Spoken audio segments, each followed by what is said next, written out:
벚꽃이 만개했는데 왜 내 연애만 초라하게 시들어갈까요? 지금 이거 놓쳤잖아요.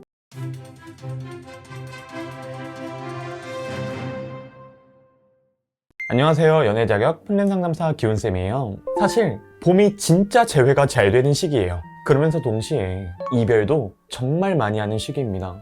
다들 봄바람에 설레는데 유독 내 사랑만 시들어가는 느낌이었다면 그 이유 정확하게 짚어드릴게요.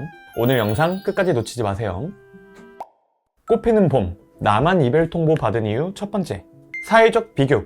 남들만 행복해 보여서 날씨 풀리고 거리에는 커플 천국, SNS엔 벚꽃 사진 도배. 그런데 정작 내 연애는 우린 왜 벚꽃 보러 안 가? 다들 행복해 보이는데 우리만 지금 문제 있는 거 아니야? 이게 바로 사회적 비교에서 오는 상대적 결핍입니다. 원래는 별 문제 없었는데 남들 보니까 우리 연애가 시시해 보이는 거예요. 문제는 그 허전함을 우리 연애에 문제가 있네? 라고 생각해버리게 되는 것.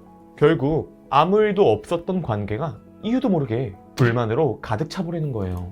그리고 그 불만이 쌓이기 시작할 때 우리 입장에선 너무 싫지만 귀신같이 알아보고 상대에게 접근하는 이성이 생기기도 해요. 근데 거기에서 사소한 흔들림이라도 느껴진다?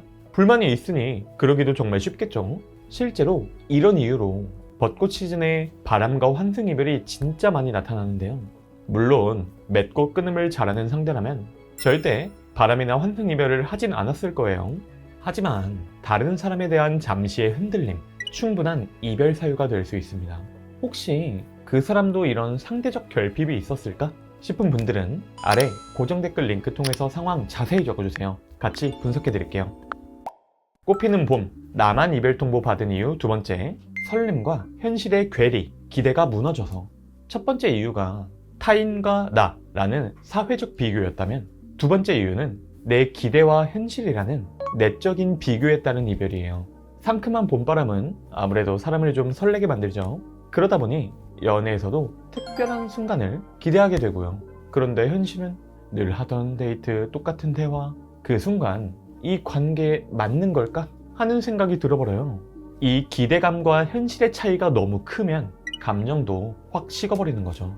내 기대감과 실제 상황이 다르면 뭔가 이상하다고 느끼는 거죠. 그리고 이 불편한 감정을 해소하기 위해서 선택하는 방법 중 하나가 바로 이별입니다. 다투지 않아도 문제없어 보여도 커플들이 갑자기 막 헤어져요. 그건 갑작스러운 게 아니라 내 기대와 현실이 서로 어긋났기 때문이에요.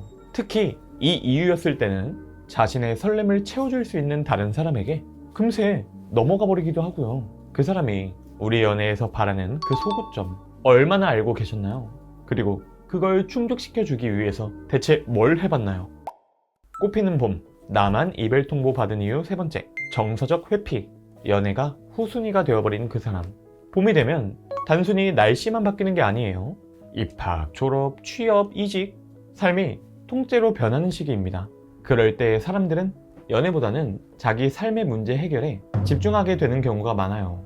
요즘 너무 바빠서, 내가 감당이 안 돼서 그래, 이런 말 들어보신 적 있으신가요? 그 사람이 감정을 잃은 게 아니라 지금은 연애까지 감당하기 어려운 상태일 수 있어요. 말 그대로 삶이 바뀌는 계절에 사람들은 가장 먼저 연애부터 밀어내게 됩니다.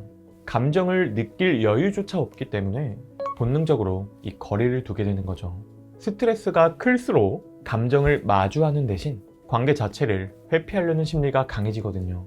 그래서 갑자기 차가워지고 거리감이 느껴지는 거예요. 그게 꼭 이별해야 되는 이유가 아니라 그 사람이 어쩔 수 없는 상태일 수도 있다는 거죠.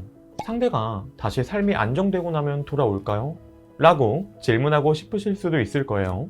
안타까운 점은 날 밀어내는 순간 그 사람도 깨닫는다는 거예요. 자기 스스로 내 가치를 낮게 생각했다는 걸. 정말 가치가 높았다면 절대 후순위로 생각하며 날 놓치지 않았을 테니까요. 이런 경우 다시 만나게 되시려면 이 사람이 나라는 사람의 메리트를 재인식하도록 세팅해 주셔야 돼요. 기존 경험상으로는 힘들 때 놀만한 사람으로 내가 분류됐다는 뜻이니까요. 어떻게 하면 무조건 놓치고 싶지 않은 사람이 될 수 있을까요? 그 재인식 어떻게 시킬 수 있을까요? 그래서 재회를 원하시는 분들이 너톡 많이들 보내시죠? 희연쌤이 유튜브 재생 목록 너 너무나과에 너 특강 10강까지 올려주셨으니까 잘 공부해주세요. 여러분, 사람은 논리적으로만 움직이지 않아요.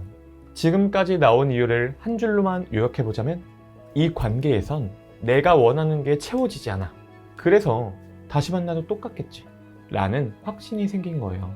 여기서 중요한 건 감정적으로 매달리시면 절대 안 돼요. 정확한 관찰력과 달라진 행동으로 접근해야 됩니다. 말 한마디, 문자 한 줄에도 이전과 달라진 나가 보여야 돼요. 기다리다 벚꽃도 재회도 다 져버리면 안 되잖아요.